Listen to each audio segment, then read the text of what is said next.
Yeah, we got one take Zay in the building. What's up with my guys, man? It's the WTP Sports Dudes, where we going live talking about some March Madness Saturday night action, man. And we talking sports Sunday. We also gonna be previewing some of the round 32 games today, man. How y'all doing? What's up, Rob? What's up with you? How you doing this morning? I'm good, man. You know, I'm super excited, man. You see these dudes? Listen, they had to play in a playing game. One of the last four in. And guess what they do? They pop the team they had to play in. Then they pop BYU. And then last night they pop Gonzaga. You know, I'm on high right now. Let's go. Let's get it. Save a little bit for the segment, man. I'm gonna let you cook up. Hey, man, we got Level Up Sports 10. It's good to see you in here, Moss. How you doing this morning? Man, feeling pretty good, man. Slight time away from the keeping it cheesy side, but it's good to see everybody this morning. I feel man. These Longhorns is giving March Madness something to see. Shout out to Dalen Swain, you know, the hometown kid, man. I think it's just special. And then Texas A&M over there doing damage in the early rounds. Excited to see what they can do in this upcoming. So, and it's just good basketball going on, and I'm just glad to be here this morning with everybody. Hey, I had a Mickey D's coffee this morning, man. Shout out to you, man. You know how it's kicking. What's up with you, SEC Sean? How you feeling this morning, dog? Oh man, we good. Can't be upset with what went on. I mean, in our game yesterday, we'll touch on that, I'm sure, in a minute. But you know, what do you expect from a team that was picked 13th in the SEC?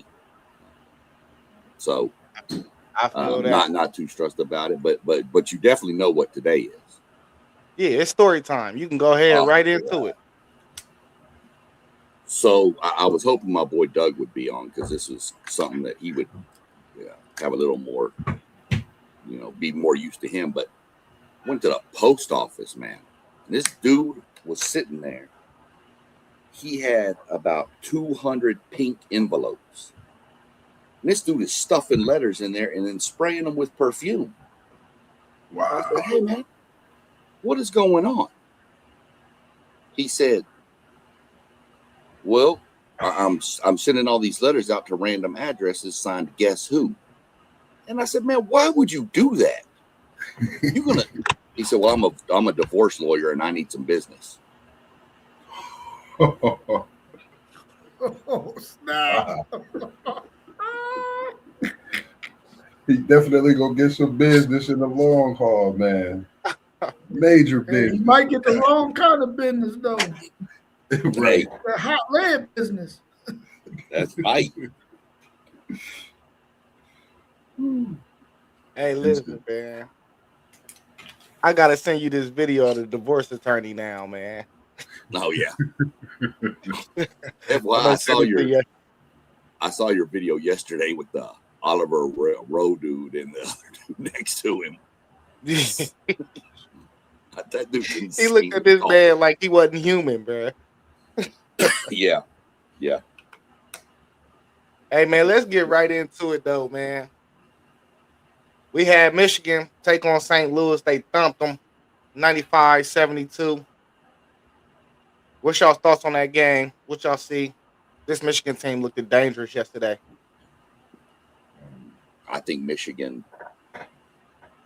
after what St. Louis did to a decent Georgia team, that game, they blew them out the water. The way Michigan handled them, that Michigan team looked scary. I knew that we all knew that they were one of the best teams in this tournament anyway. But the way they're handling business against a pretty athletic, really good team, who you got to give a little bit of shout out to, whatever you want to call the dude from St. Louis, cream of wheat, cream of Jabbar, Larry Nerd. I've heard all kinds of nicknames about that dude. Avila, that dude can just play. I like his motor and his skills. I wish I don't see him getting a shot in the league, but he might. But I think that kid's just crazy. Some of the passes he makes and stuff is just insane. But Michigan, man. They're good. They're really good. They're athletic. They're long. They can shoot. As long as they stay out of foul trouble with their bigs, Michigan can run with anybody in this tournament. For me, Michigan just after a loss, they seem to get stronger after a loss, knowing they could have won that Big Ten tournament. Not winning that, I think they coming into this NCAA tournament with a little steam. It was a scare early, but they show who they are. McKinney, I talked about him, about a month ago before we kicked off into March Madness, wondering when he would show himself. He's picked up a lot of steam, and the dunk Lindenborg got yesterday, I think that just goes to show in the way that bench, cheered along throughout the game. But that dunk, if you got a shot at a bench, that just goes to show Michigan is on a mission, I think, for something that, a lot of people have Arizona winning, but I think a lot of people are sleeping on this Michigan team, and they've played a tough schedule throughout this season. So they're looking very, very good. And as a lot of teams are scared in this tournament at this point. Man, I know we talked about how guards are so valuable during this time of the year in the tournament. And Michigan's guard, he played really, really well in that game. But man, they bigs really showed or made a case for why the bigs might be the most important part of this tournament. Because those guys really played well. Their continuity, how they understand each other's game, and how they get the ball to each other in position to score. It was phenomenal yesterday by Michigan. I think they played a really complete game yesterday. They played good defense. They played good offense, especially in the second half. And I think that Michigan team is going to be really, really tough, especially if their bigs, like what was mentioned earlier, can stay out of foul trouble. They're going to be a tough team to beat. And I like this Michigan team going forward to possibly make it to the Final Four, even the national championship game. Yeah, I think Lindenberg, man, he's proven to be one of the biggest matchup nightmares in this tournament. That body, that frame he got, how fluid he is. 6'9", he could play inside, outside. He's just a tough guard, man. Then to pair him with Mara, and then when you get a game out of uh Johnson Jr. like that, man, I don't know if them three play at a high level, they definitely gonna be a tough out, man. And we did have this conversation about the bigs versus guard play. When your front line can control a game, though, I don't care who you are, man. You can't. It's hard to teach size, and them some big dudes, man. All of them 6'9", 6'9", 7 foot. That's a matchup front court nightmare for real. And then he can guard all positions, like 1 through 5, which is crazy. Handle the ball. And I think, you really got to look at this Michigan team now in March Madness. Like Cadeau, like you said, playing the way he played. I just think they're scary. It's another team I can't wait to get to, but this Michigan team and that team I'll talk about is definitely, I feel, scarier by the game. Hey, and we've been talking about the freshman class and this draft class all year long, man. Yeah, He a senior. He could help somebody next year. He ready right now. right now. Yeah. That lead us to Duke with the explosive second half yesterday, man. That propelled them to a victory, 81-58 over TCU. What did y'all think about that Duke performance yesterday? I really like the fact that Duke understood what was at hand in that second half, and they made sure that they got the ball to their best player in Cameron Boozer, and he did everything he needed to do to lead his team to this win yesterday. I think they really buckled down on the defensive end of the court, and they got stops that they needed to get, and they had guys that came in off of the bench that also helped them a lot in that game, knocking down shots. And I've really been impressed by Cameron Boozer's twin here lately during the season. He has really been able to control that team and manage that team really, really, really, really well at that point guard position. because that's basically what he's been playing here lately. And he played really, really well. His foot speed ain't that great, but man, he can handle that team and put them in position to score. And whenever he needs to knock down a shot, he's able to do that as well. I really like what Duke did yesterday, understanding the nature of the game, what they needed to do to win it in that second half, and they went out and did that. What's your thoughts, SEC? Yeah, pretty much. This is a 4-point game at halftime. And, Duke had a little issue in the first round. You'll see that now and then with these 116 matchups. But, Duke was looking pretty rough, but maybe it was, they thought they could just walk through that first round, and this kind of maybe helped focus them in on look. And then you're in another tight game at halftime with a scrappy TCU team. Not one of the best teams, but scrappy. One of those teams that can give you problems if you let them hang around. And Duke just came out in the second half and said, "You're not." You just took their will from them, and that was that. Duke just, like Rob said, just clamped down the defensive end, and it just kind of pulled away. And once they got out by double digits, you could just tell that it was pretty much going to be coast time, and they just cruised away to a huge, dominant-looking performance. Yeah, it's crazy for me watching this Duke team. I think about everything One Take says about Duke and how long can they keep this going. Biggs being in foul trouble. Now we got to look at the fact that the next question has been answered. If Boozer's not having a great game, what can he do in that second half? We've seen that, but Alex Sarr, he's special. When that kid is playing great, and he's smiling, but most of all, when he's hitting the three ball. I think Duke is a very tough team. He's long. He's about 6'8", athletic. I think he's the engine in that Duke team. Not to mention the man they got back from that foot injury. I can't think of his name, 21. His vision to be able to be at the top of the key, find Boozer down low.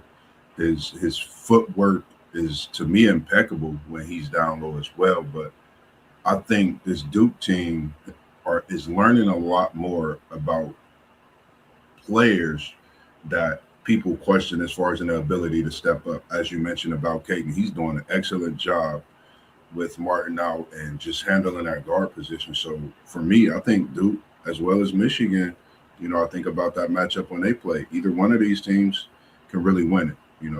It's a lot going on, and I like what Duke is putting out to show for us. Yeah, man. I think we got the blueprint on Duke. I don't think TCU was a good matchup. Uh, you got to be able to shoot the rock, to beat this Duke team. I just don't think that TCU had enough people that could shoot the leather off that thing. So, uh, with that being said, I want to say they got Duke got the winner of St. John's and Kansas, which I don't think neither one of them teams are really explosive at shooting the rock, and I think that's what it's going to take: an explosive team that can get it from the perimeter.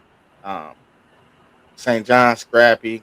Kansas, we know Darren Peterson, a top 5 projected pick, but can you make enough threes against Duke? That's how you beat them, bruh. You got to hit threes, bruh.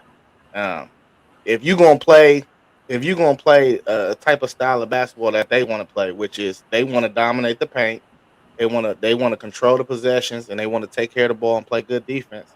You gotta beat them at, if you want to beat them at their own game, you're gonna need a team, a front court like Michigan, or even we seen Illinois last night, which we'll get to later. Um, but you gonna have to have some dudes down there that's gonna be able to put up replicate statistics that you're gonna get from Booze. And like Rob's point, baby Boozer, and I know he ain't had the craziest stat line. He controlled that game though. You know, he got them in their sets. He pushed the rock when they needed to push it. He didn't turn the ball over, and that's that. Listen, I felt like all year long they should have been letting him go, bruh. Like, because as when I look at Caleb Foster, I like Caleb Foster, but Boozer, you got to understand. him and his brother ain't lost a game in the last 4 years in tournament time. That's just a winner. You feel me? So for him to step up in a big moment, them losing Caleb Foster late and him playing the way he playing is definitely major. Real quick, Zay, before you leave Duke, can you remember seeing them play in their games in high school, them championship games they played in? You know it's hard to catch them high school games. I caught a few. It wasn't the tournament games though. It was just the ones that they air on ESPN. You know what Go I'm saying? if you can, like, just go look at a highlight. You're gonna see exactly this Duke team remind me of that team that they had when they won their last championship against all them powerhouse schools. Caden is starting to look like that point guard all over. Like, he's special, just a special kid, man. Hey, the haterism in me still think they gonna fold at some point. I know. I think that's a good point you made there too. One take, they're going to run into somebody. Maybe not until maybe the Elite Eight or the Final Four. That's going to be able to really get them some serious trouble, whether it be a Michigan State, a Florida, or Houston, where they got guys who can compete with them. You know that they're not going to be overwhelmed by it being Duke. And I think they're going to have a game where if Booster has 2 points at halftime, they're going to find themselves down double digits, man. And I think that they got to make sure that they keep him active both halves. And if they ever get him in foul trouble, if one of those teams have a big that can go at him and get him in foul trouble, because his feet ain't as fast as some of these big men that I've seen in this tournament. He could get put in foul trouble as well. And if that happens, we're going to probably see a totally different Duke team because I don't know if they have an answer yet if Boozer's not on the court. Cameron Boozer, that is. Yeah, do y'all still feel like he's a lock to be a top 5 pick?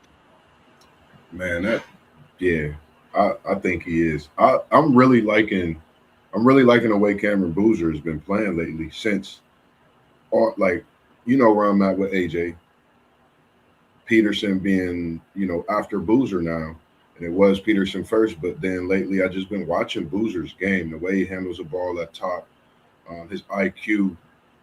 He might even be a number 1 pick. He's just that good, man. Like, I really like his game, man. I really feel like from watching him these last couple of games, I don't know if the way he plays is the style of play that they play in the NBA. Does he have another a level he can go to? Because I watched his feet, and of course he can do that against these college guys. But the NBA is a different animal, and the position in which he's going to have to play. Can he stretch the ball? Can he shoot from the three? Can he create his own shot from out there? Can he do the things that we see the bigs in the NBA doing? Because the NBA is not a game where you really play a whole lot in the paint. It happens from time to time, but it's not an in the paint game anymore. And I don't know if I've seen that side of him yet. I like that. Any thoughts, Sean? I don't know that he'll probably go in the top 5, but I don't know that he's going to have a lot to work on in the NBA in my mind. You hit it exactly right. He's going to have to prove that he can step out and hit the outside shot, that 3, in my opinion. I think he can get you some rebounds, and I think he can be a serviceable player. Top 5, I don't know. I think some of these guards have maybe moved up in front of him. We'll get to one of them in the next comment, unfortunately. And that leads us to it. We sorry, Sean. Yo, Hey. your Aggies got down by Houston, 88-57. We'll let Sean go last. Go ahead. Let me hear from you, JoJo. You know my guys with Houston. I think he's been putting on a show for the last month. I told y'all he's like Derrick Rose when he gets to the cup or when he elevates. Flemings is special. I know everybody talks about Acuff Jr. When I see Fleming, I just see a freshman. And you see what he did at the podium. Can he take his card with his name on it? That's just what you do. That's just a humble kid having fun, before they play Texas A&M. But just watching this Houston team, Knack, Sharp, the leadership, but the team game, and then the coach that they have at the head. If you watch this conference and seeing what he did, everybody checked their egos at the door. Sampson put a hold to everything and he'll nullify it immediately and get you in position not just to be a better man in life, but be a better basketball player. I think we seeing that with Fleming's special. I think this is a team that I told y'all, they could actually get to the championship and win. And I think Houston go as Fleming's go. I think this is the freshman that could lead his team, but he means the most, even at this point in the tournament, to his team, and we seen it yesterday. Yeah, I mean, kudos to Texas A&M, man. They lost their coach. They had to pull a team together before this season started, man, and to see them get to the tournament, win a game against a really good St. Mary's team, and then just face a juggernaut in Houston, bro. I mean, we all feel like Houston was one of those teams that possibly could have been a number one seed, especially had they had won that Big 12 tournament. So this Houston team, man, is going to give somebody some fits. They're going to give Illinois some fits next game, and if they beat Illinois, they're going to give Florida some fits. Now, these are two bigger teams that they're going to be facing. But when you talk about Fleming and the things that he can do at that guard position, I think he'll be able to do that against both of those teams and possibly lead them to a win. It's going to be a tough one, but I really like this Houston team and what they can do as a unit. They're scrappy, they hustle, they don't take anything off of the court. They leave it all out there, man, and they play really, really hard for Calvin Sampson. I think that's their coach's name. And they're just a really good team, man. And I'm anxious to see what they're going to do with the two possible matchups. They're going to have one being Illinois, and possibly, if they beat Illinois, facing a Florida team if they advance that far. Yeah, we had this conversation about Houston about a week and a half ago when they played Arizona in the tournament, in the conference tournament. If all four of them, that fantastic four that they got, if they play bad, they gonna probably lose. Now, if they all play like they played yesterday, they all play good. Sanak, Sharp, Uzan, and Flemings. It's gonna be a tough night, and that's what we seen yesterday. They all play well. Um, you know, Flemings is probably the most explosive guy out of all of them. And he had the least amount of points, but he had a well balanced game as a point guard. So if you get that performance out of them, man, it's gonna be tough to beat them, man. You got to slow one or two of them guys down. But if all four of them, like I said, play like that, man, I really do not see nobody beating them. Tough, man. Yeah,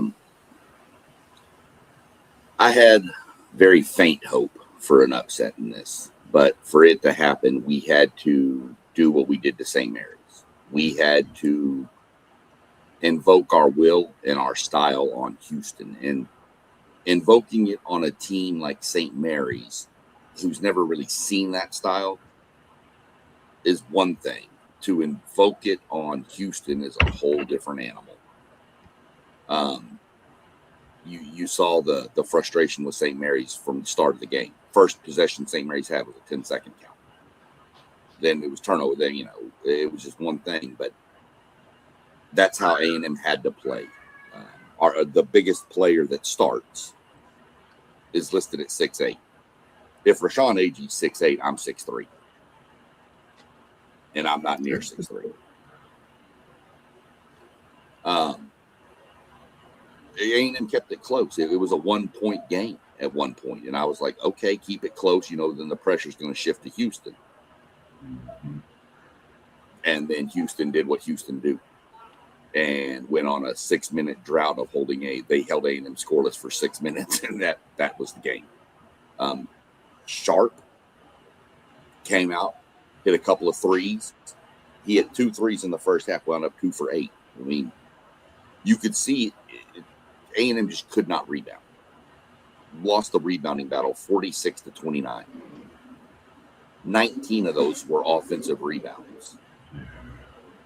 At one point, it was 11-1 in offensive rebounds. So, all in all, not really upset. I had Houston winning this game on my brackets. Would have loved for my bracket to be shredded with an A&M win. Come back home to Houston. I know all the talk is Houston gets to play in Houston. Well, A&M's only an hour and a half outside of Houston, and there's tons of A&M fans in Houston. I was a little upset yesterday with the crowd before I jump into the final statement on the Aggies, but I really thought that arena would be packed, and there was tons of empty seats for that game. It's as close as Oklahoma City is to Texas. I mean, North Texas, even 4 hours from Dallas.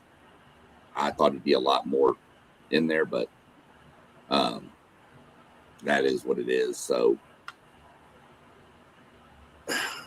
he was the last Power 4 coach.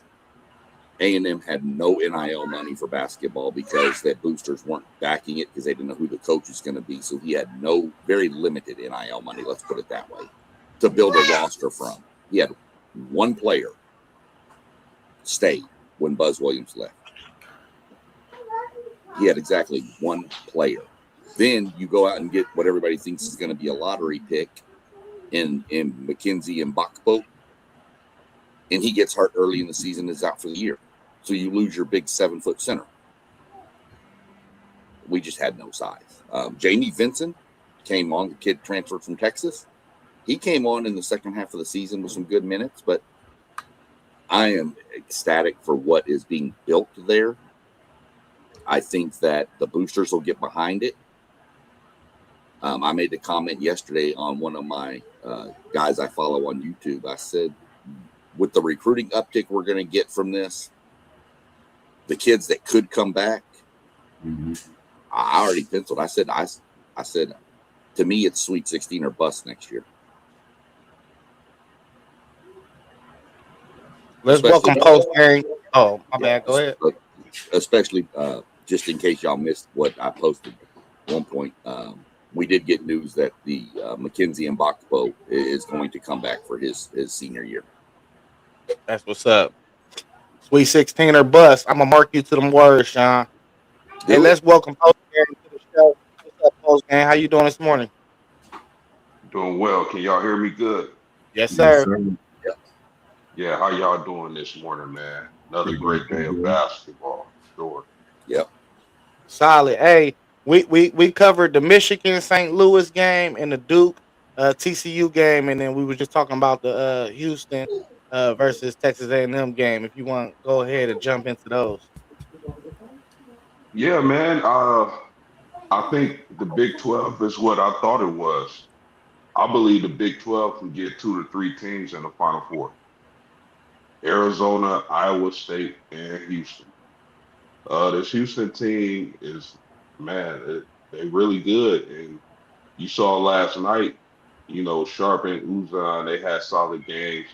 But Fleming's, he didn't really have his best game, and they still dominated Texas A&M.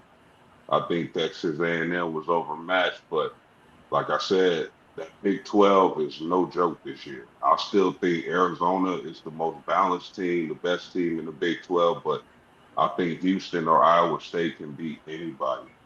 As far as Michigan and St. Louis, Michigan is just the more physical team. Or St. Louis that didn't play a team like Michigan all season. So as far as Duke, I think we all expected Duke to do what they did. They were scared through the first round, but I think they got themselves together.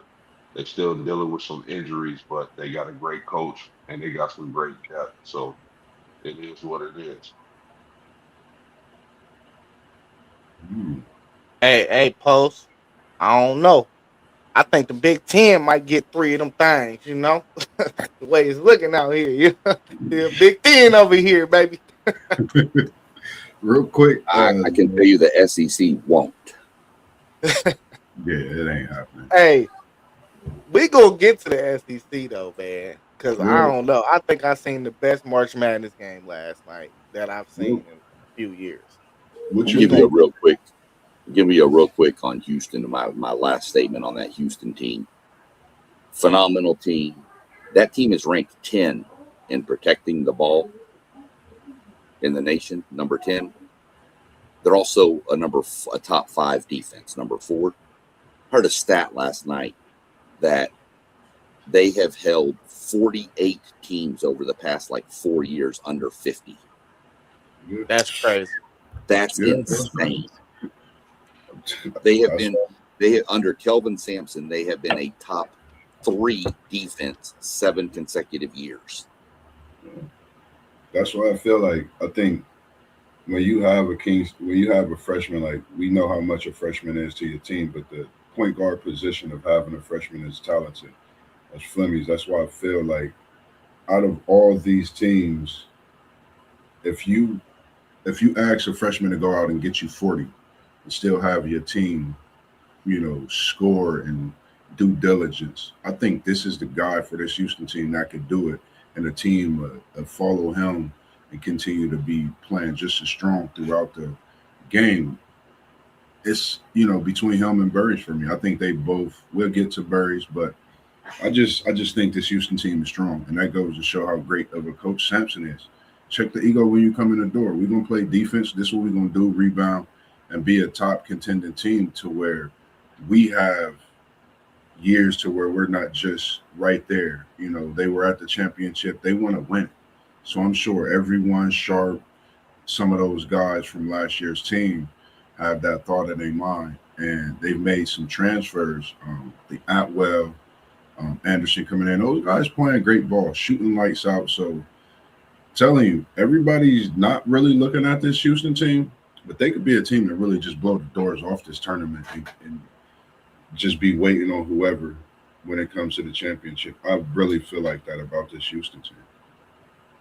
Hey, and the first round you gonna have hit or miss matchups. Yesterday, with the round of 32 starting, I felt like it was no game I could miss. I couldn't miss none of them. Hey, I went to Shakers and got me some wings and sat there for 4 hours and watched to start off the day. You feel me? And then came home and finished it off. So I Uh, feel like this bracket was put together very well. there's one game you could have not tuned into. I'm just not going to mention that anymore. I mean, on paper though, on paper it felt like a good matchup. You know what I'm saying? You was like you definitely if you looked at it on paper, you was like, oh, that's gonna be Yeah, a good one. We didn't see that coming. no. Hey, we're gonna move on to Michigan State outlasting Louisville. Jeremy Fears, shout out to Jeremy Fears. He broke a school record with assists in the game, 16. Uh, they won 77-69. What y'all catch from that? Man, I really like this Michigan State team, man. They're scrappy. They're going to rebound. They're going to play defense. They don't necessarily have a guy who's going to take over the game for them, but they got 5 to 8 guys who are going to go out there and play the way their coach coaches them to play. And they're going to play within themselves. They ain't going to get all trying to do stuff they ain't supposed to do. He's going to call timeouts at the right time. He's going to gather his troops at the right time. He does all the things from a coaching standpoint that you want your coach to do. And they don't call March Izzo month for no reason, man. This guy knows how to freaking coach. And I think what we saw yesterday, because that Louisville team was giving Michigan State a little bit of issues here and there, but Michigan State, man, is so physical, so scrappy. They're going to get loose balls. They're going to get rebounds. And Fears is eventually going to get in those pockets, man, where he can drop those dimes to players to make those buckets. And that's what we saw yesterday out of that Michigan State team. I really like them. And I think if they meet Duke, they could possibly give Duke one hell of a challenge. Man, I totally agree about this Michigan State team. Zay, appreciate you for putting this on Fears. I think this kid is special. Um, you don't just break a record at Michigan State and not be a special talent. When you think of Fears and point guards at Michigan State, you think of a team Cleaves and what that team did. They had a point guard that just passed the ball, led that team, and just went out and played. You really didn't have no prime time outside of Morris Peterson, but they kind of reminded me of that Michigan State team. They just playing together. They holding themselves defensively, and they have a point guard. And when you have a point guard in the tournament that's willing to give up the pass, and like you said, those tough pocket passes, I was just oozing when I seen the highlights because I didn't get to see the game being at work. But I think this Michigan State team is a team to watch. And I think they definitely put every other team in this tournament on notice after that yesterday, for sure. Is this like not just a, when you look at this score in this game, is this just not like a Tom Izzo game? They don't worry about beating you by 50 or 20 or whatever. They just want the win, get out healthy, move on. Tom Izzo exemplifies the March Madness, sentiment that everybody always talks about. He preaches more survive and advance than anybody else. Doesn't matter how you do it. Doesn't matter as long as at the end of the day, your number is one bigger than the other team. He doesn't care. And that just seems like the kind of team he built. Just that blue collar, grind it, make it work, make one extra play than the other team. And that just, I looked at part of this game's highlights, and it's just what I see. It's just a Tom Izzo coached team. That's just what I take from this one. Yeah, man. Shout out to the Lou, man. They had a good run. Obviously, they didn't play with their best player, but they still had a good run. I really like kudos to Jeremy Fears, man. 16 assists in the NCAA tournament game is crazy work. And Carr was a monster. I agree with SEC Shine that having Tom Izzo is always an advantage. That's like a master coach. And Michigan State can definitely make some noise in this tournament. So I really like what I seen from Pierce. He didn't have the best shooting game, but it don't matter because that kid is a playmaker. 16 assists.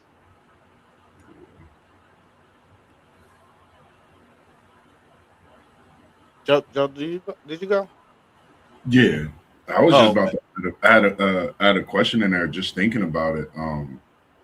Knowing, Michael Brown is a kid that I spoke on earlier in the season. I don't know what it is. I like his game, love his game, actually. And we talking about another freshman.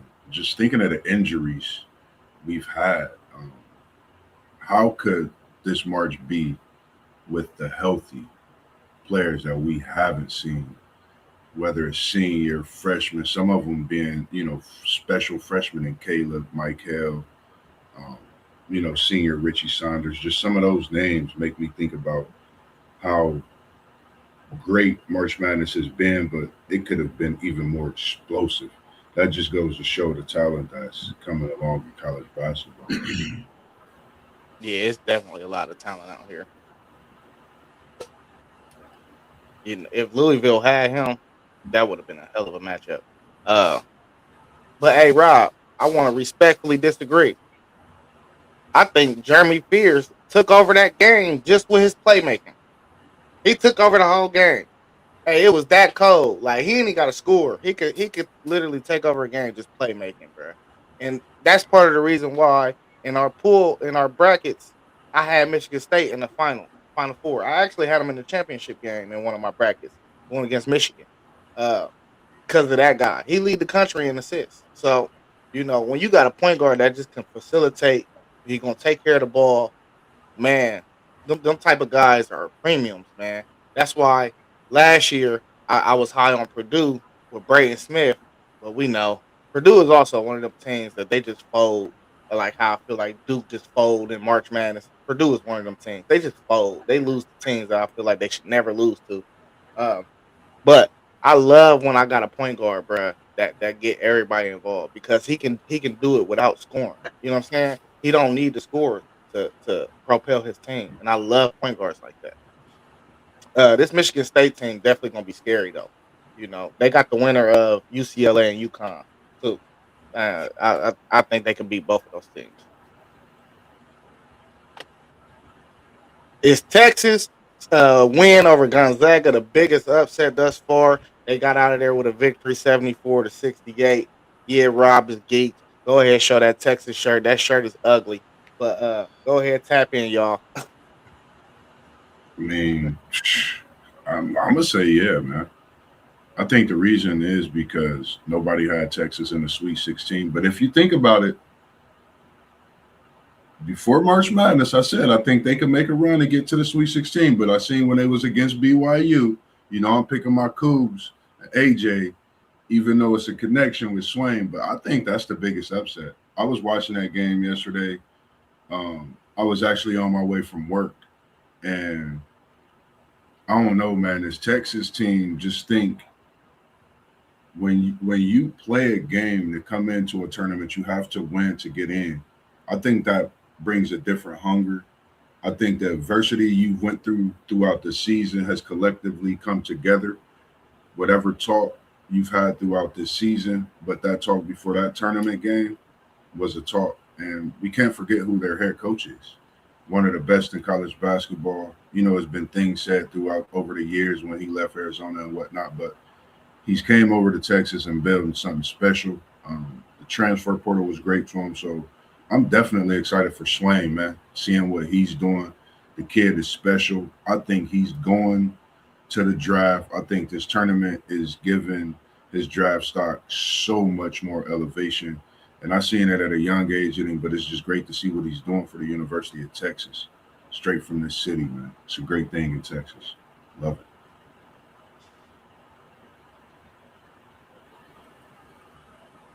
Yeah, biggest upset. I don't know. I mean, I guess it depends on who you ask.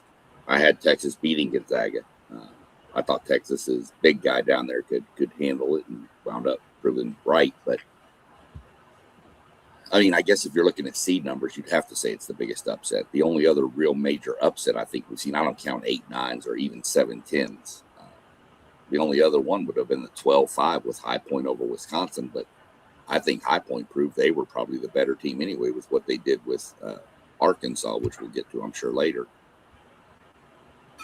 This Texas team, I just felt like, I felt like they were more tested than Gonzaga was too. And as long as whatever that dude's name is, Rob can probably pronounce it better than me, but, big, tall, white kid from like Lithuania or something. I mean, I'm about to get his name. Vulcanitis or something like that. So it sounds like something you go to the doctor to see. But if he stayed out of foul trouble, I felt Texas could beat Gonzaga. I don't know who their matchup next round would be. I haven't looked at that yet. But Texas to the Sweet 16 doesn't surprise me. They had a pretty good draw. I felt like they got it past the toughest game I saw on their schedule up until the Sweet 16 was probably going to be NC State, just because I think NC State could match them physically. I didn't think BYU or Gonzaga could match them physically down low. So, good win for the Longhorns. Sean, Texas will get the winner of Miami and Purdue. Yeah. I think it's Vocatitis. So Purdue and who'd you say? Purdue and Miami. I think Texas wins that, man. I think if it's Purdue, it's going to be a struggle. But I think if it's Miami, I think Texas could win that game against Miami. But I think Purdue would give them a struggle. Yeah. Is it the biggest upset? thus far, it's right there. I like what High Point was doing. Uh, I mean, Texas is a team that's really came on, these last few weeks, and you know, Swain, and I'm not even gonna try to pronounce the dude's last name like Mossberg just did, but I mean, they played Texas. Texas played well, man, and I had Gonzaga in this game. Uh, SEC Sean said it all. I think Texas was more battle tested than Gonzaga was, and they just ran into a team that's hot. Texas Texas can do some damage depending upon the draw. I don't think they can beat Purdue, but I think they can give Miami some trouble. So shout out to Texas, man. Coming back from a season like they had last season and being a Sweet 16 team. Yeah, man. This game I thought Pope hit timely threes, and then the game before that it was Mark and Pope. I think if they can get these timely threes from these certain couple of these guys every game, they got the interior play and they really gritty on defense. So I think if they could just hit timely threes, I I think they could. They hitting their stride, bro. I think they could play with anybody for real, just about you know. And as far as the teams that they got facing next round, I definitely think they can beat Purdue because, like I said, Purdue is one of them teams that they just blow it in the March Madness bracket for some reason. They lose the teams that they're not supposed to lose to, and Miami is a tougher matchup to me because Texas, they rely a lot on their interior play, and I think Miami's front line is very tough defensively and offensively. So I would if for Rob's purposes, I think you much rather face Purdue than Miami, uh, just because of that interior over at Miami. But we'll let you tap in and talk your talk because we know you about to go crazy. Yeah, I was about to say I'm real about to quick. go crazy. You already know it. I told Crazy. you on Tuesday. I said the matchup that they gave Texas going into this thing, that they could make a run in this thing because of the teams they would be facing would not have any real advantage over Texas. I didn't feel like NC State had one, a team that Texas already was familiar with, that they beat early in the season. That thing came down to the wire, and Texas Mark hit some big shots in that game, and then they end up facing uh, BYU, a team that I felt like they could beat because they was going to allow the Banter to do his thing, but make sure everybody else wasn't going to get their funky off. And then I knew they could beat Gonzaga. If that big boy can stay out of foul trouble, this Texas team can either beat Purdue or Miami. I just think that the committee just put them in a really nice spot facing some teams that they could face that would not have any advantage over Texas. And I think that they're taking advantage of that with some players who've played a lot of college basketball in Mark, Swain, and Pope. Now that big guy, he got some game down low, but he got to learn how to stop fouling so much.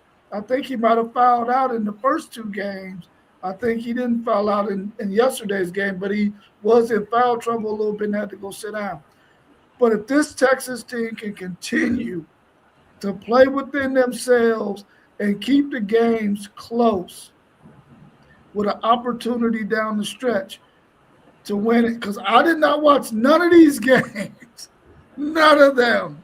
I said, I'm just going to watch the highlights and just keep track of the score as it's going. As long as they stay in the game, they got a chance to win it because I think they got some players down the stretch who can hit free throws, who can hit timely threes like we saw yesterday, and can make the plays down the stretch to win games. And they've been playing some pretty good defense. They're a team that can score in the upper 70s, lower 80s, and hold teams up under the 70s. So they've been playing some pretty solid defense down the stretch as well. I'm excited for Texas. I think they can get to the Elite Eight, but they're going to face either Miami or Purdue, both teams that I think that they could beat. And then the reason I put it on my bad, Zay, for the upset, they was the first four out. I'm gonna keep mentioning that.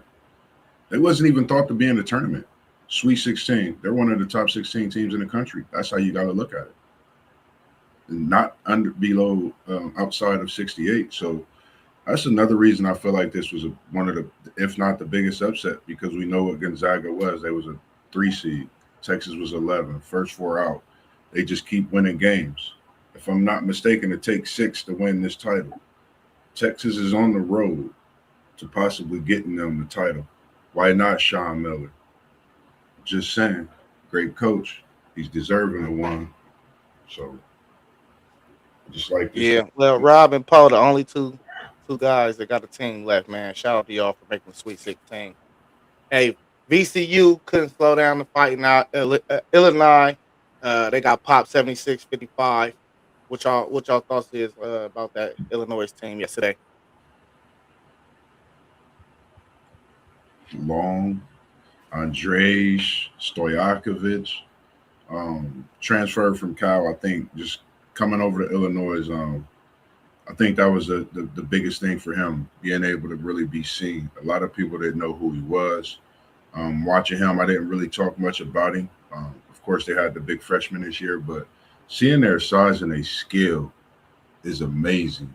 And like I said, you haven't really heard about Illini basketball like this and seeing them do these type of things since Darren Williams, Luther Head, those days. So I think as Michigan, as Houston, I think this Illinois Houston matchup is going to be like a Final Four matchup, game full of shooters, and I can't wait to see it. Looking at the matchup with Fleming and Boswell for sure, I think that'll be a matchup to watch because I think whoever does not turn the ball over, that's whose teams prevail in that matchup, like Illinois.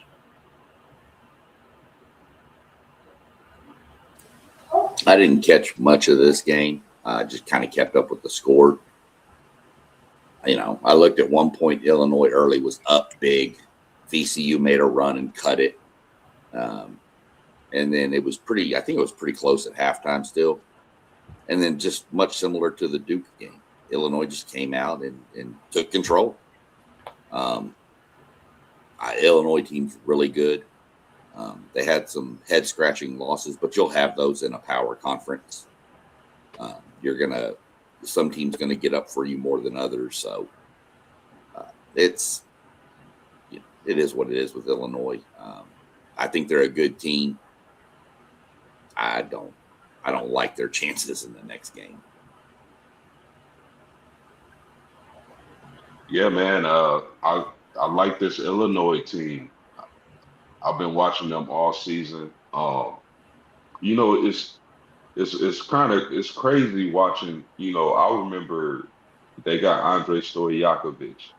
I remember watching his dad Peja back in the day when he was a young man playing against my Lakers in them Sacramento and Laker battles, and now his son is balling in college basketball. Life is amazing, right? But I mean, shout out to Keaton Wagler and those guys, man. Keaton Wagler wasn't even highly touted coming out of high school. Now he's played himself into probably a top 10 pick in the NBA draft. Really long, athletic guard. I like this team. I think they're in trouble against Houston, but they took care of VCU like they were supposed to. So shout out to the Illini. We let Rob go last because we know he an Illinois fan too. So, hey, listen, they got the big boys, the twins from Croatia, 2 7-footers. You know what I'm saying? Uh, I don't know. Did y'all see Andrej Stojakovic? Did y'all see him bang out yesterday? Like we talking about, he a different type of athlete than his dad is. You know what I'm saying? Uh, then you just got all these dudes, like all of them can shoot, all of them. So I don't know, man. I think it's gonna get real sticky for Houston. Because Sanak, he's a good rim protector, but that big boy can pull him away from that rim. and then you're gonna open it up for Wagler to get some pick and roll action, out of that and find shooters. I don't know. It's gonna be a hell of a matchup though. That's one thing I know. But this Illinois team, man, they long. They are slow, but they long. When you slow and you got length, it kind of help you out. So they gonna have their hands full though with Uzan Sharp and Fleming. They definitely gonna have their hands full with that three trio on the perimeter trying to stay in front of them. But they long. They long. You can't teach height. I just think Fleming a blur for them, man. Like he gonna be a blur. Yeah, if this Illinois team, and I like the way they played yesterday. They had a real dogfight in the first half against VCU, but they were able to find something with Stojakovic, to where he was able to take advantage of some stuff, going to the hole, getting some and ones, and then the big guys were able to start getting into the flow. Wagner was able to get in the flow a little bit and maybe get into double figures. But their bigs, man, if their bigs can turn this thing, their next game against Houston, into a half court contest where they don't allow Houston to get up and down the court and they use their size advantage against Houston, they could beat this Houston team. But man, their feet are so freaking slow, man. These dudes, I like, so I can imagine Houston just going around them all day, man, getting layups because you saw VCU be able to do that from time to time. These guys' footwork is just, they got some heavy feet, man. But like I said earlier, if they can make this thing a half court ball game, they can take advantage of their size. And hopefully, Wagner can come out in this game and match the intensity that he's going to get from Fleming and be able to take this Illinois team's confidence level up to another level in this game, and they could possibly get Houston. I don't think they're going to beat Houston. I got Houston beating them, but great victory yesterday. They were able to use their size advantage over VCU and took care of business 76-55. This for me was the game of the day yesterday. Shout out Nebraska. First time in school history that they been to the Sweet 16. This year is also the first time they won an March Madness game as well. Man, they fans showed up. They were standing the whole game. 74-72 was the outcome, man. Tanner had a shot at the end of the game that almost went in from probably 75% of the court for real. That would have been crazy if he would have made that. But what y'all think about this game yesterday? I needed Vanderbilt to win that game, man. That's what I needed. I even though they had them winning that game and losing to Florida, but man, hats off to Vanderbilt. Great season this year, but Nebraska is the story here. This team had not won a playoff game, a tournament game, and they won one, and then they're in the freaking Sweet 16. A really good team that we talked about early in the season. This Nebraska team being one of the surprises starting off the season. I think they were undefeated, shooting really well from three-point range. They were able to hold on to a victory where they had a comfortable lead during times in this game. And for Nebraska to be able to survive and pull that game out, when you know this game is a game of runs here and there, they were able to survive it. Kudos to Nebraska. They're going to the Sweet 16. Yeah, man. You talk about game of the day. I mean, I think absolutely. Um, First off, man, what's Vanderbilt doing nowadays? They all of a sudden good at football. The women's team is good. The men's team is good. So shout out to Vandy, man. But I mean, heartbreaker. Tyler Tanner is the real deal. That kid right there can play basketball. I love his game. And that shot that he took at the end of the overtime to win it, that would have been like just unforgettable as far as March Madness goes. I thought he was going to make it. I thought Vanderbilt was going to win. But shout out to the Cornhuskers, man. I think when you got a team like Nebraska who shoots the ball extremely well, they can get hot from three. They can beat anybody. You let Nebraska get hot, and those threes start being knocked down. That basket gets wider and wider. They can upset some teams. So I'm impressed by Nebraska, but I really thought Vanderbilt was going to win this game, and I mean Okereke was making plays as well. So man, keep your head up, man. Vanderbilt has been really impressive across the board when you talk about their sports program, but Nebraska is a scary team to face. They get to hitting them threes. Any team can be in trouble. I didn't get to see too much of this game. Definitely, it's a good thing seeing Nebraska get in, not just win one Sweet 16, first time in history. Um, and like you said, Post, it just goes to show Vandy women's football, basketball is just a lot changing in the NIL world as well with sports, and I actually like it. Nebraska's, been part of this as well, seeing them where they are with their men's basketball program coming out of the Big Ten, one of the strongest conferences we know in basketball and football. So, it's just a great thing. Hats off to their program, everything that their coaching staff and players is doing. One thing I gotta say, in March Madness, you live by it, you will die by it. So be careful. But they're a good team. I definitely like them. Think they can definitely do something in the next round as well. Well, Vanderbilt, if you follow them pretty close, they had Jerry Stackhouse, or not Jerry Stackhouse. What was the guy's name that used to coach? It slips my mind. But it might have been Jerry Stackhouse. But either way, they had a former NBA player coaching them, and it just wasn't working well. They had a run there when they had Scottie Pippen's son. But Vanderbilt seems to retain their players. They rotate 7 players is what they have on their rotation to play. 5 of them are seniors. The one that's not is Tanner, who that kid's a sophomore, and I'm kind of hoping he might leave because he's a problem. That kid is good. And then if you're a TV show Friends, then you also love Vanderbilt because they have a Chandler Bing on the show, on the team. So Vanderbilt's good. Nebraska's the story here, though. Right? To never have won a game, the last Division I team to ever win a tournament game, it's Nebraska's the story here. It was a great game. Game of the day. Game of the tournament, probably not so far, but definitely game of the day.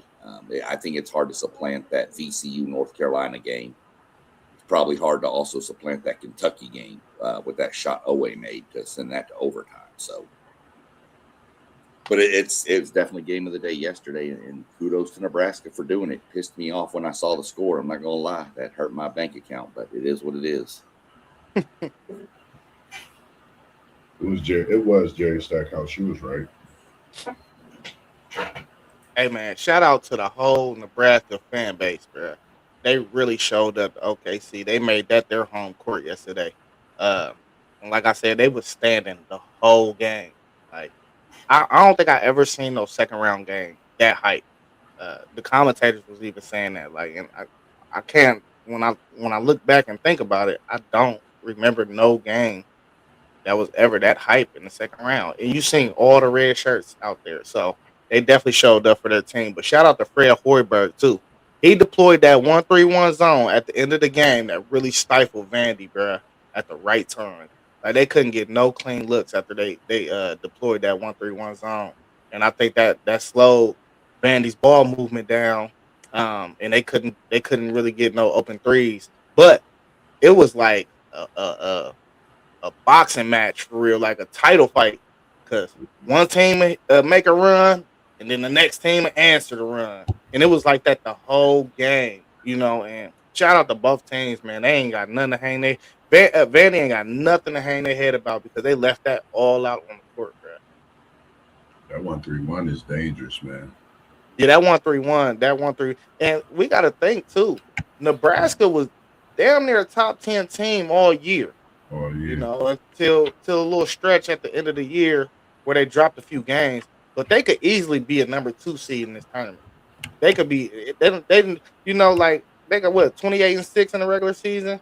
That's the same type of record Iowa State got or somebody. You know, so yeah. that could have easily been a 4 to a 2 for real, easily. We get into the nitty gritty too. They got the winner of Florida and Iowa.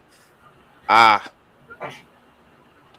Man, them Florida boys is tough, man. hey, A Cup dropped 36 as Arkansas will is too much for the High Points Cinderella threat. That High Point team is scrappy, man. What y'all feel? Did y'all catch this game? Oh yeah. Oh yeah, man. Oh man. I'll start with Darius Acuff. Shout out to Darius Acuff, a Midwest kid. I don't know how Michigan or Michigan State let him get out the Midwest and go to Arkansas, but it is what it is. Darius Acuff reminds me, and I think it's unfair to compare these young college basketball players to NBA legends, but I'm gonna just say reminds. Darius Acuff reminds me of Allen Iverson. That's what I get when I see him. That dude is just awesome. It, what else can you say about him?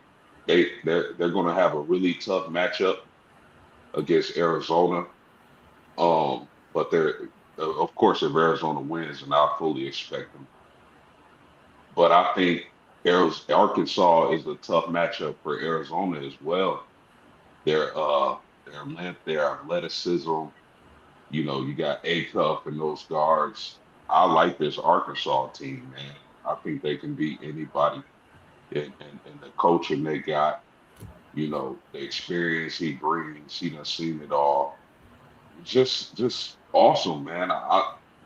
Acuff is the real deal. I wouldn't be surprised if he sneaks into that top, you know, three as far as draft picks goes. Really good player, man. SEC player of the year. I wouldn't be surprised if he pushed Boozer for player of the year. I think Moss's boy at BYU, if they would have finished a little better, I think he would have easily won player of the year, but they struggled once Saunders got hurt. But man, I Arkansas can beat anybody. I feel like they can beat anybody, but they can also lose to anybody. I know High Point was a sleeper team, 31-5. Normally, when you get some of those teams who aren't expected to do much, you look at their record, and that dictates them knocking off a couple of teams in the NCAA tournament.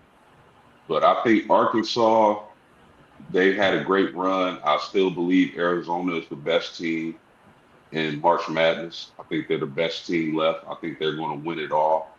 And that's just me like analyzing the field. Like I don't have a dog in this fight. My fighting Irish super suck this year. But I think Arizona is the best team. I think they'll be pushed by Arkansas if they win their matchup. I know. I like this. I like the game yesterday. I like this Arkansas team and what Acuff is bringing to college basketball. Like I said, I know I didn't feel a certain way about him prior to, as the season progressed and ended, but I've been watching him, special talent. But my guy for this team, quiet as known, is Malik. I like Malik. I'm trying to say it right. Ewan, little Lawrenceville, Georgia boy. I just like what he brings to the table. He had a double-double and 3 blocks, 14, 12, 3 blocks. And you just seen this game elevate. And when you're a senior and you have so Moss, many, yes, he have 4 blocks, dog. 4. They got him down. They only had him down for 3, which was crazy. But yeah, he's special. I think his game is elevated throughout the season. If you go watch him the first week of college basketball, and you go watch him for the last 2 weeks, you would think he's a total different player. I think he actually has made his draft stock go up. A player nobody looked at, but I think he's a special talent. He keeps that bigs, down low, secure. And he's a special talent to me for Arkansas. Just like the way he played. Yeah, I think Darius Acup is a monster, bro. And we saw that yesterday, freshman dropping 36 in this game. And the thing that I sometimes when that committee is down there and they're doing what they're doing to figure out some of these seedings, and you decide you're going to put Arkansas where you're going to put them at, and you look at well, they're going to be a number 4 seed, and eventually they're going to play. If they're going to play Arizona, of course, if Arizona wins today, wouldn't you much rather see Arkansas at maybe the 3 line and maybe switch them and Gonzaga around and say, so we can get Arizona and Arkansas in the Elite Eight as opposed to the freaking Sweet 16? I think that would have Absolutely. been better, man, in my opinion. But, I guess we're going to have to settle for however it turns out. But I think in this case, they probably should have picked Arkansas at a 3 seed just so we could get this matchup a week later in the Elite Eight then next week, because I think that's going to be a heck of a basketball game. I just would like to see it in the Elite Eight. But this Arkansas team is a really good team. And can they do, if Arizona wins today, can they do what they need to do with Darius Acup and the rest of those players to shock the world and beat Arizona, the team that I think is going to win the national championship?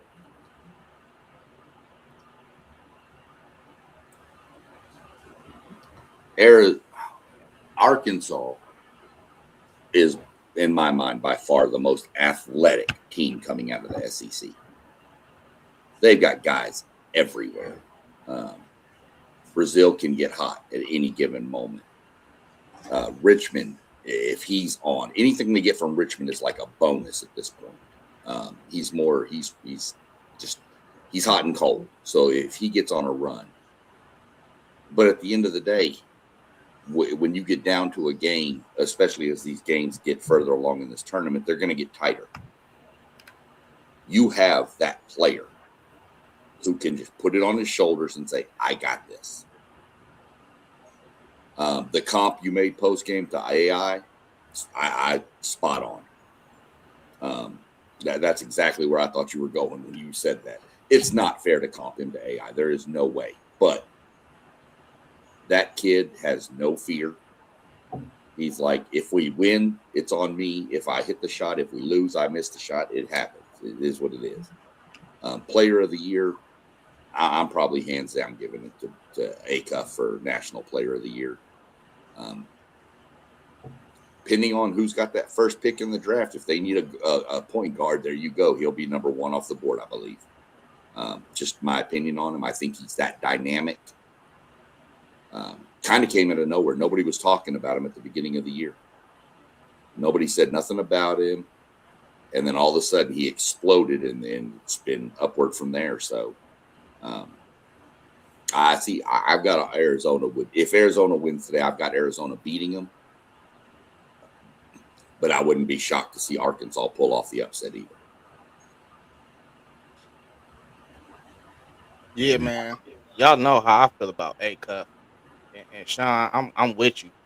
If you need a point guard at that first pick, he gone. He number 1. Don't tell me you got this guy in the draft and you need a point guard. You got everything else on your roster because you still can't T6'9", and that's the Banster. You feel me? He got everything in the package. But if you need a point guard and you feel like you comfortable with your wings, I gotta snatch Acuff. Y'all comp him to AI. I comp him to Stephon Marbury. I grew up. My brother's a diehard Knicks fan. He remind me of Stephon Marbury, man. We used to watch these dudes play all the time. He got everything that Marbury got. He's stocky built. He gets to the mid range. He's super athletic. That jumper just came on for real. They said he ain't had that his senior year in high school. So he keep on working on that, man. He already unguardable for real. Like I'm talking about the hezzy that he got, all that, bro, all that little stuff he got, bro, in his package, bro. It's just unguardable. But this They were Arkansas team, this is one thing that scared me about them. They got a 6-man rotation, and that they got that big that he's questionable. He might play against Arizona. He a senior, Pringle. He might play if they could add him back and he could steal about 10 to 15 minutes. They in good hands. I like them because he is the last player I can identify that's left that could go out, drop 30, and he got dudes with him. Like Malik Thomas, he was on a heater at the beginning of the game. He the one that really opened up the game for him and got him settled into the game. Then of course you said something about Richmond, Sean. Richmond is a defensive menace. He is everywhere. So any offense he give you is just added. I need this Brazil dude though. I need him to start taking a couple more of them open shots on the offensive end. He'd be a little hesitant, but 6'11", he's a long body. Um, he need to unlock himself a little more. But man, that's a scary squad, bro. That is a squad. Hey, and that High Point team though, shout out to them, man. That dude Rob, what's his last name? What was that Rob Martin? He went toe to toe with A Cup. Hey, and I gotta give him credit. He went toe to toe with him. That dude was super quick, ultra quick. Um, they ain't let number 99 get nothing off. They was on him like white on rice. They did not let him get no open looks all game. I think he had one open three that whole game. So, uh, that their defense is 88 points. You can't give up 88 points. You can't keep on doing that. You can't win every game with a shootout. But um, the trio of Malik Thomas, Richmond, and Acuff, man, them dudes got it. And this is what I mean by guard play. Rob said they should have been the 3 seed. This guard, they the 4 seed. The last time I remember, one of my favorite March Madness runs was that Michigan team in 2013 or 14, with Trey Burke and all them. They was a 4 seed. That guard play is what dragged them all the way to the championship game. You know what I'm saying? So, and that's why I like this team because I think they got the best set of guards. I think Houston rival it a little bit, but they got the best set of guards out of everybody left. So I think they're gonna have a chance every time they step on that court. And I don't I'm know. definitely looking forward to them in their next round matchup possibly being Arizona. You know what I'm saying? The best team versus the best player left. You feel me? And that's gonna be do dynamite. the Post, going back to what you said, Post, how that kid got out of Michigan. Do you think because that was the knock I knew on him coming out was he wasn't a real good jump shooter? And from what I've heard from like the SEC Now people and stuff, when he got to Arkansas, that's all they told him to do. Your driving game is fine. You need to get your pull-up game. And he just had him doing pull-up after pull-up after. And eventually it came around. But I'm wondering if the lack of the pull-up game scared some of the other recruiting teams off of him from up in Michigan. Maybe so. That could have been a strong possibility, but we really don't know in this age of NIL. You know, it could have been money driven. It could have been just that they felt like he wasn't a good enough shooter to play in the Big Ten, whatever the case may be. But man, A-Kelf is just awesome. What the kids used to say, awesome sauce. But that's a great question, man. That definitely needs to lead to a little digging when it comes to his recruitment. Because if I'm Michigan State, IU, Ohio State, man, there's no way I'm letting him get out the Midwest, but it happened. And it is what it is. Hey, What hey, my happened to DeJuan Wagner? Isn't he on that team? he on the team. He plays his role. I mess with DeJuan Wagner because he could have been He just play salty. his role, man. All that he could have been salty. Listen. He still get him solid minutes, and I think he's still an NBA point guard. He just might be a backup in the NBA. But Yeah. this one thing that's gonna hold true, Sean. If it's a point guard of that caliber, he the number one point guard in this class. John Calipari gonna get him. That's what it is. Cal gonna get him. This is what he do. Hey, They don't. and you look at his lineup of guards over the years. Acuff might be Mhm. the best one. He done had Oh, Derrick easy. Rose. Oh yeah. Acuff might be the best one. Hold on. Um, You said he had Derrick it's Rose, not. but AKF, Yeah, he had Derrick Rose at Memphis. he had a Yeah. Hall of Famer. Yeah. Well, A Cuff probably gonna be one too, I, but we we, can't say that right now. I don't know if Derrick Rose But gonna make the Hall of Fame, but yeah, I don't either. But you're right. If Calipari wants that guard, all he got to do is pick up the phone and make one of two phone calls, either to the Waltons or to the owner of Tyson Chicken Factory based out of Arkansas, and he gonna get the check he needs to get that kid. hey, Also, listen. Before we bounce, I want y'all to tell me about what game y'all looking forward to today. Because we've been on here about an hour 20. So we was gonna go over some of them, but everybody just choose one or so. Unless y'all want to keep going, we could talk about all of them. I don't care. Well, we got some news. I don't know if y'all saw this or not, but I don't remember the kid's first name, but Jefferson, the forward out of Iowa State, is unlikely to play today. Yeah, I seen that. Kentucky And wins. then Calderon is back with Kansas now after his father's death. And then you had a coaching hire already. USF's coach Hodgson is going to Providence. So Kentucky gonna end up winning out of Iowa State game. That's how big Jefferson is in this game within itself, because he would have to guard Garrison, Oway, players like that. Kentucky getting steamed, just like Texas is getting steamed. You know, I Just think that's unlikely. He may play, he may not. So there's no official out yet. I'm gonna say Kentucky wins. I'm looking forward to that Florida Iowa game. I think a lot of people not really giving Florida respect after winning the national championship last year. I think they really, if you look at their crowd, if you could go back and just look at clips of when they ran that back-to-back championship, this crowd that they had in that first game, looks like the crowd they had on that back-to-back championship title run.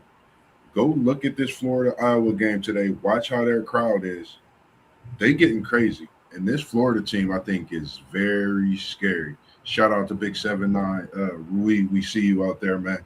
Got your dunk on in that first game, man. First couple points for the tournament, man. It's a big thing seeing a 7'9" basketball player on the court, man. I'm still in awe with seeing him out there, man. It's crazy. Yeah, I'm interested in seeing that UCLA UConn game. This UCLA team lately, the last maybe month of the season, has really been playing some really, really good basketball. And I think they're going to beat this UConn team, who we've seen sort of falter down the stretch with Coach Hurley and the boys. I think that this UCLA team is going to beat them today, especially if they can play the style of play they've been playing the last couple of weeks and how they played in the tournament, the Big Ten tournament. So I'm taking UCLA today over UConn, who was the number two seed, who we thought possibly could get a number one seed maybe about a month ago, but they sort of faltered here lately. I'm taking UCLA. Let's go. I gave some love to the Longhorns earlier, so now I'm going to walk that back. I'm going to go with the game I'm most interested to watch is the real UT, the University of Tennessee, and Nate Ament against Virginia. I like that Nate Ament kid. I like him a lot. He's special. We're going to see how they can do. I think Tennessee beats Virginia in my mind, but we'll see how that plays out. But that's the game I think I'm most interested to watch. Seeing that. Yeah, SEC. I'm really interested in that Tennessee game. I like Tennessee, man. They lost some really close games this season. They got some exciting players to watch, but the game that I'm really locked in on is that 4-5 matchup with St. John's and Kansas. I want to see if Darren Peterson could put this Kansas team on his back and they can make a run because we know they're talented enough. They've had some things, they've been up and down this season. Probably got some issues with Peterson in that locker room. You may never know, but I think that's probably what it is. But I'm interested to see Kansas and St. John's. I want to see if Peterson could lock in. We know he got the talent. If he can lock in and carry this Kansas team and they can make a run, St. John's is not an easy out. But for me, that's the most exciting game to watch today. Yeah, Post. I was gonna say that game. You snatched it up from me. You know, somebody coming for his number two, top two pick spot. You feel me? So I definitely was gonna say that game, but just for content purposes, I'm gonna go with I think I'm gonna go with Miami versus Purdue. That's a No, good matter of fact, I'm going with Bama and Texas Tech. Felon Jr. Felon Jr. We know he missing his second leading scorer. We know Bama missing their second leading scorer. But man, that dude, he get to it like A cup dude for real. Nobody really talking about him. Nobody really talking about him. But 29, I think 7-6 in his last game, something crazy like that. He another dude, man, that he just on a burner right now. Who can stop this guy? Can he put his team on his back? Texas Tech is still playing without Toppin. Toppin is done for the year, so they ain't got their best player. One of their best players either. So this is probably gonna be a dog fight. I don't know who I got. I'm just gonna watch it as a fan. I think Bama gonna win though, and I think it's gonna That's be because of Elon. that's the game of who's not playing is the storyline in that game. Without Holloway or Toppin in the game, that's that's what they're gonna talk about a lot. But yeah, that's gonna be a good matchup too. All right, man. Y'all got anything else y'all want to add before we get up out of here? Oh man, Y'all see this is the craziest stat that I've ever seen in the history of college basketball. Y'all remember back when High Point beat Wisconsin? That Chase Johnson who hit the last basket for the win, that was his first 2-point basket of the year. Yeah. That's insane to think about. I mean, when you shoot 49% from the 3-point line, I don't want you shooting no true. twos. You don't really need to get down inside the line yet. Don't forget the mid range. You just stay out there with the logo. Shoot it from the logo. That's it. All right, man. That's all we got. Talking Sports Sunday, man. Tap into these round of 32 games. Please comment in the comment section who you got winning today in the round of 32. Uh, all the channels are scrolling down at the bottom. You can also get on our website at WTPSportsDudes.com. Get in the blog, send your comments in so Rob can post them on the page. There's other stuff that's going to be posted on there. We also on Patreon at WTP Sports Dudes 2026. Am I missing anything? Shout out to KT's Good Eats, man. We'll be out on Smith Road in a few weeks in May. Man, just appreciate what we do, man, and when it comes to that cooking stuff. Shout out to City League and what he do, everything we do, man. One take, you did a great job this morning, bro. Appreciate what you do as Appreciate well. you. You see Sean on the NASCAR post game on your Hidalgo. I'll be seeing it and see you. WTP, I can't thank you enough. There's just so many things coming up, more conversations, I would say. I will be dipping into that starting next week. I know I've been holding Doug off. It's just this new work schedule has been crazy, but I'll be opening that up so that I could get some of these things out here. Like I said, I don't really want to work for nobody except WTP Sports Dudes coming in a few years. So other than that, man, just relaxing and rolling, man, for sure. That's why we need everybody to go hit that Patreon for WTP Sports Dudes and become a subscriber, a member. Real quick, I've been bringing it up, and I'm going to keep bringing it up. As of right now, your Columbus Blue Jackets are in the playoffs. They are the 6th seed right now with 13 games left to play. Were you at that game last night? No, I was at home watching basketball and NASCAR, brother. No. Big win last night. They've been talking about. Yeah, they won big last night. Yeah. So I think like a 5 or 6 game win streak they've been on.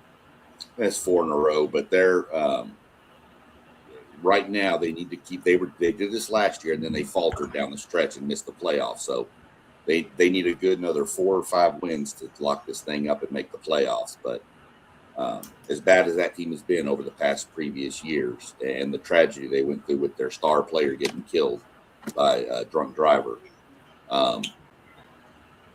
that team is doing really impressive things. So if you're in Columbus, tickets aren't expensive, y'all. Go get you some tickets and go watch it. It's an entertaining time. For sure, man. Y'all know what it is, man. We was in the building. Now we out. Peace. Peace. Low post, mid post, high post, post game sports.